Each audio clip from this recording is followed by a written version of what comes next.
கிறிஸ்துவுக்குள் பிரியமானவர்களே, ஆண்டவராகிய இயேசு கிறிஸ்துவினுடைய இனிய நாமத்தினாலே உங்கள் அனைவருக்கும் அன்பின் வாழ்த்துக்கள்.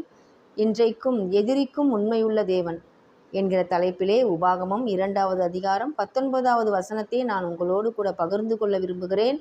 அம்மோன் புத்திரருக்கு எதிராக சேரப்போகிறாய், நீ அவர்களை வருத்தப்படுத்தவும் அவர்களோடே போர் செய்யவும் வேண்டாம். அம்மோன் புத்திரரின் தேசத்தில் ஒன்றும் உனக்கு சுதந்திரமாக கூடேன், அதை லோத்து புத்திரருக்கு சுதந்திரமாக கொடுத்திருக்கிறேன். பாருங்கள், லோத்துவிற்கு தேவன் ஒரு தேசத்தை சுதந்திரமாக கொடுத்திருந்தார். அந்த தேசத்தை இஸ்ரவேலர் கடந்து செல்லும் போது அவர்களை தொந்தரவு செய்ய வேண்டாம், போர் செய்ய வேண்டாம். ஒருவேளை நீ போர் செய்தாலும் அதை உனக்கு நான் சுதந்திரமாக கொடேன் என்றார். காரணம், தேவன் லோத்துவின் புத்திரருக்கும் உண்மையுள்ள தேவனாய் இருந்தார். ஆமென். தேவன் இஸ்ரவேல் ஜனங்களுக்கு மாத்திரமல்ல, ஏசாவின் புத்திரருக்கும் உண்மை உள்ளவராய் இருந்தார். அவர் வாக்கு என்று ஒன்று அவர் கொடுத்து விட்டால் பின்பு எதையும் காரணம் காட்டி அதை அவர் நிறைவேற்றாமல் விடுவதே இல்லை.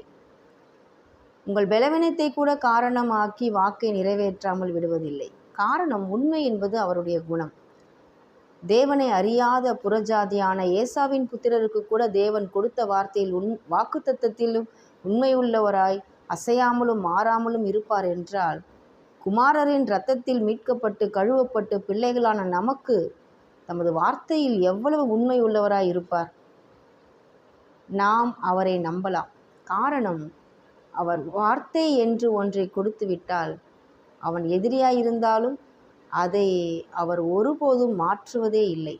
அதைதான் பவுல் சொல்லுகிறார் ரோமர் 3:3.